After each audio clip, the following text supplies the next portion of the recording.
Hello again. Welcome back. Welcome back. I'd like to talk with you today about feeling our pain. I'd like to talk about feeling our pain. That's not a particularly attractive title for a teaching or for a talk, is it?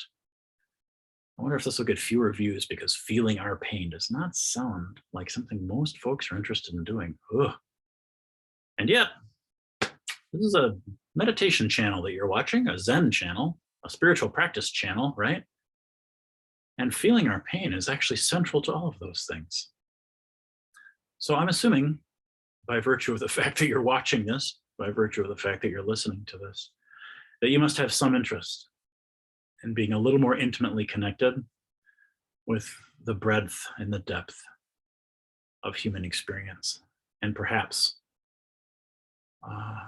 you're not satisfied with simply living a life that is devoted to avoiding that which is inevitable, right? The pain that human beings experience with sickness, old age, death, and separation from all that they are attached to. Perhaps you are not satisfied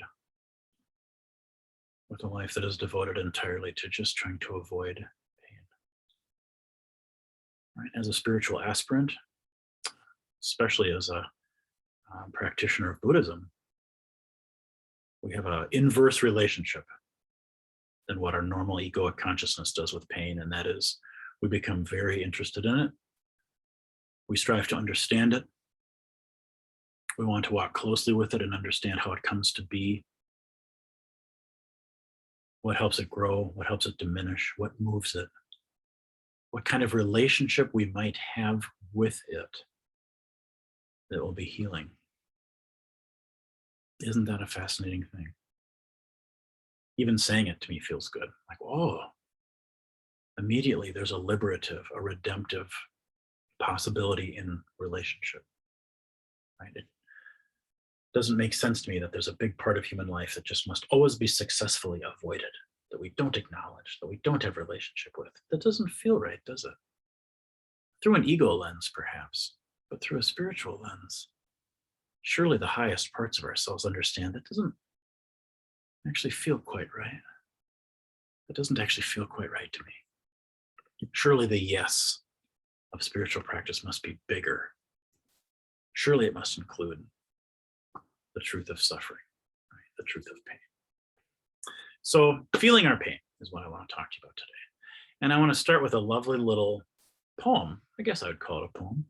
And I'm going to attribute this to, I believe that I am correct, but you can correct me if perhaps you know better. I believe this comes from, this is a student of the great master, Thich Nhat Hanh. And I believe his name would be pronounced Kuang Lu. And I came about this poem on the internet in such a way that it wasn't directly credited, but was part of a larger teaching. So I am making an assumption here that this teaching belongs to Kuang Lu. I'll read it to you, and you can kind of let it wash over you. It's just called Feeling Our Pain. I wish to kill my sorrow, suffocate, annihilate. Instead, I stay and study the hitching breath, laboring from grief-constricted lungs. I wait here with the burn of my sorrow until joy rises once again. That's it. Pretty simple. I'll read it again. I wish to kill my sorrow, suffocate, annihilate. Instead, I stay and study the hitching breath, laboring from grief-constricted lungs. I wait here with the burn of my sorrow until joy rises once again. What a beautiful teaching. What an advanced, simple, beautiful teaching we're being offered. What he is describing here so simply and so eloquently in my eyes is cellular practice. I like the word cellular. Some of my teachers have been using it lately. What I'm reminded of is that when I first came to meditation practice, which I don't think was in the Buddhist tradition, and then eventually years later when I discovered Buddhism, I had the same idea that meditation was a cerebral endeavor. It was a mental endeavor. It was an endeavor that happened between the two ears of the human animal. It was conceptual. It was mental. It was based on thought constructs and worldviews and cosmologies. Indeed, there's a beautiful Buddhist cosmology, and there are many, many, many conceptual frameworks within the tradition of Buddhism, and many of them are spectacular and advanced and beautiful. Absolutely. Of course, practice includes the brain. Of course, it includes what we call thought consciousness. Of course it does. What I didn't understand at the beginning, and few of us do, it seems, it feels we must grow into the truth that our suffering is of the body. It obviously can be created in the mind as well. But the examples he was using in his beautiful poem, grief, the hitching breath from laboring lungs, the burn of our sorrow, the desire to kill it by suffocation, by annihilation. We can feel how visceral that is, right? His words are skillful. He's putting us right in the experience of a mammal, the mammal body that we all occupy, and how visceral, how physical, how cellular that suffering is. If our suffering is indeed cellular, then our practice that heals that suffering, that relates to that suffering, that alleviates that suffering, must also be cellular. There is no point in me responding to the grief in my heart with a mental teaching about the nature of impermanence. That does not help. If our fear is cellular, if our grasping is cellular, if our anger is cellular, so must be our practice. So must be our transformative relationship. It's in the body. The practice is in the body. So where this beautiful poem starts us feels so important to me. I'm making the assumption that if this is a known and published student of a master like Thich Nhat Hanh, his practice must be very long and very deep. And yet he starts his short poem on the nature of compassion, really, by stating, I wish to kill my sorrow, suffocate, annihilate. Even someone that advanced is humble enough to offer us the truth of, my first response is always, I hate it, I wish it wasn't here. Here comes my anger, here comes my confusion, here comes my grasping, here comes my sorrow, here comes my, again, day after day, year after year, decade after decade, the first noble truth of Buddhism asserts itself over and over. Here it comes again. It still hurts. It hurts this time too. I wish I could kill it. I wish I could separate myself from it forever. Of course. We inhabit human bodies. We inhabit mammal bodies. It is our cellular nature. It is literally the hard wiring of this thing that we inhabit to avoid pain always. That's what it will always want to do. That's not a problem. That's not a failing. That's not a sin. In Buddhism, anyway. That's how we evolved to be what we are. If it hurts you, it's not life-giving. Go the other way. That's how we've evolved. That's why Homo sapiens exist. Right? We have the same hardwiring as all of our brethren and sisterin in the animal kingdom. If it hurts, go the other way. If it harms you, or you think it might, go the other way. It's, of course, it's how you stay alive. In fact, it's one of the litmus tests that we have in human culture to determine sentience. Right? I burn a rock with a match, it doesn't care, it doesn't move, nothing happens. It must not be sentient. But if I hold up heat to anything that I imagine has sentience or consciousness, it will go the other direction. It feels pain and goes, whoa, I'm moving away. That's how I can determine whether or not it's even alive, right? Even the plants follow the sun. So I think, oh, that is a living thing. But the soil that it grows out of, the rocks that are around it are not living things. So it's in our hard wiring. It is in our DNA. It is in our cells to avoid pain. That's part of our humanity. Part of our humanity.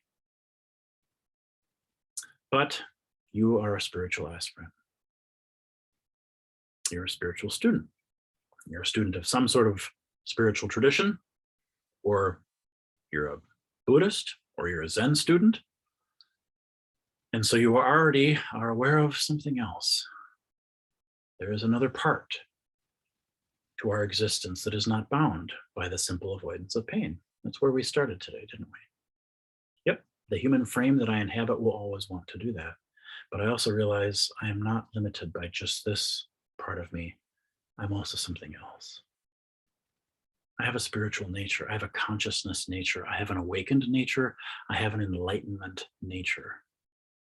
I have a divine nature. It doesn't really matter what term we use, does it? It actually doesn't really matter much. Because all of us are caught by, arrested by, fascinated by the fact that the body that I inhabit always seems to want to avoid pain. And yet my spiritual nature, my highest nature, that which we claim makes us human, has the opposite instinct. It always wants to immediately go toward pain. It wants to understand it. It wants to know it. It wants to hold it. We call this compassion. We call this enlightenment. We call it wisdom. We call it, this is the nature of spiritual beings. Oh, that person was so awake. They were so awake. The hallmark of that state of consciousness right away is capacity to be with suffering, the desire to want to alleviate it, the desire to run straight into it, to understand it, to hold it, to soothe it. Right? Isn't that fascinating? The nature of my body is always to avoid and run away, and yet my spiritual nature is always to rush toward, to offer solace, to offer comfort, to offer wisdom, to offer compassion, to offer something. So we are of dual nature, are we not? Of course we are human, and yet we are also something else. We are Buddha. We are divine. We are consciousness. We have bodies that live and die, and there's part of us that is everlasting light, that is intrinsic enlightenment, that is just awakeness. Wow. This beautiful poem where he starts this is right here, this place we all understand so well. I want to kill my sorrow. He just picked sorrow, but it could have been anger, confusion, doubt, heartbreak, rage, frustration, name it. We have hundreds of words for afflicted states. We have hundreds of words for dukkha, for suffering, right? I wish to kill that. I want to suffocate it, annihilate it, separate myself from it once and for all. And instead, that's where he interrupts himself so beautifully. This part goes, oh, wait, I have a practice, don't I? I do. Hot dog, I have a practice. I have a spiritual practice. So instead, I stay and I study the hitching breath, laboring from grief-constricted lungs. I wait here with the burn of sorrow. Do you feel the two things happening there? The sorrow is still burning. The lungs are still constricted with grief. The breath is still hitching. The human experience is still happening. It's still happening. But I stay. I wait with it. I stay with it. I wait with it. Do you feel the word with? Do you feel how important the word with is? I stay with it. I wait with it. This spiritual movement. Instead, that's the conscious decision to become compassion. That's right. That's my nature. That's my highest nature, my most true nature. I'll be with it. Hi, suffering. I see you've shown up again. I will wait with you. Isn't that beautiful? That's the movement of compassion. And then he leaves us with those beautiful, short little words until joy rises once again. I'll remind you, joy is a very, very big word. Joy most certainly can include sorrow. Joy most certainly can include pain, suffering, constriction, confusion, doubt, anger, grasping. Joy is very, very, very large. Joy rises. We remember, oh, right, I am that which holds. Right? The beauty of this short poem is that at the beginning, on behalf of, he is speaking on behalf of all of us, right? In the beginning, we are identified with just the sorrow. And so we want to kill it. That's the only thing happening. It's just the, and then we remember, oh, wait, I am of a dual nature. I'm consciousness. I am consciousness itself, Buddha itself, love itself, divinity itself. That's what I am. So then I wait and I go right down here. Now there's joy. There's joy. Why is there joy? There's joy because the nature of this consciousness, the nature of divinity, the nature of Buddha, the nature of intrinsic enlightenment is love. It doesn't have to wait for pain to go away to experience freedom, to experience joy. It can experience it right in the middle, right along with the suffering animal. That's how big it is. Eternity is in love with the forms of time. Buddha nature is in love with every movement of the human body, the human heart, the human mind, including its delusion and its missing the mark, its frustrations, its limitations. That which is unlimited has no problem holding that which is limited. Of course, it actually makes perfect sense. And I'm suggesting to you today in these comments that I'm making that of course you are of this dual nature, we all are. And so there is part of you that recognizes the truth in what's being offered to us here today. There's part of you that already goes, oh, right, I already knew that. Right? Infinity has no problem holding the forms of time. It's not a problem. People are born and they die and they change, and earth changes and life shows up and it vanishes and then it transforms and it does this. And eternity has no problem with that. It just holds it. Just like the witness that you cultivate so carefully on your cushion, on your prayer bench, in your chair when you do your meditation. That witness that you cultivate every day so carefully, so diligently, so devotedly. The part of you that remembers, right, I'm the one watching the suffering. I'm the one watching the breath. I'm the one watching the body. I'm the one watching the thoughts. I watch how they get confused. I watch how they get caught. I watch how they want to run away. I watch how the body wants to avoid. I know. I'm watching a body, of course. I'm watching emotions, of course. There's how we transform. Practice becomes cellular. My witness is directly connected to all of the layers of myself, right? The way to free ourselves from pain is to feel it. Isn't that a beautiful spiritual paradox? The way to free ourselves from pain is to feel it. Not to run away, then it's still controlling us, right? To feel it, to allow it in, to be reminded that we're big enough to hold it. So we become fascinated by it. He says, study, be curious. We're not talking necessarily about dissecting and analyzing, not that kind of function. We're talking about the kind of intimacy that comes with curiosity. Holding something for a very long time, we become quite intimate with it, don't we? Right? This is a non-conceptual study, right? The way we study our breath by experiencing it during Zazen over and over for years. Right? That's how we study our thoughts, our emotions, our body, our sensations. If this doesn't make sense to you at this point in your practice, that's a-okay. It will. Someday this will make deep sense. And all the teachings about compassion and wisdom, and all the teachings about love and what love does, all of them will line up all of a sudden and you go, yeah, it's been right in front of me the whole time. I just want to rush toward that which hurts because it so needs me. And because I'm infinite and I can hold it. And now there's only joy. There's not a problem. I haven't gotten rid of anything. I haven't exiled anything. I haven't suffocated anything. I haven't annihilated anything. It's not what Buddha does. It's not what enlightenment does. It's not what love does, right? So this is a state of heart. And indeed, you possess it. And of course, through your tending, through your cultivation, through your practice, you choose to expand that, to fuel it, to give it energy, to give it life. That zazen shin, that zazen heart, that zazen mind, and the state of that mind, how it longs for intimacy and connection and exploration and inclusion, because that's its nature. That's your nature. That's your nature. It is of your nature to feel your pain. Isn't that beautiful? I hope this has helped you in some way. Thank you very much.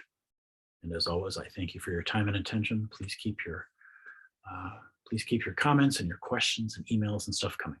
It's always a joy to be with you.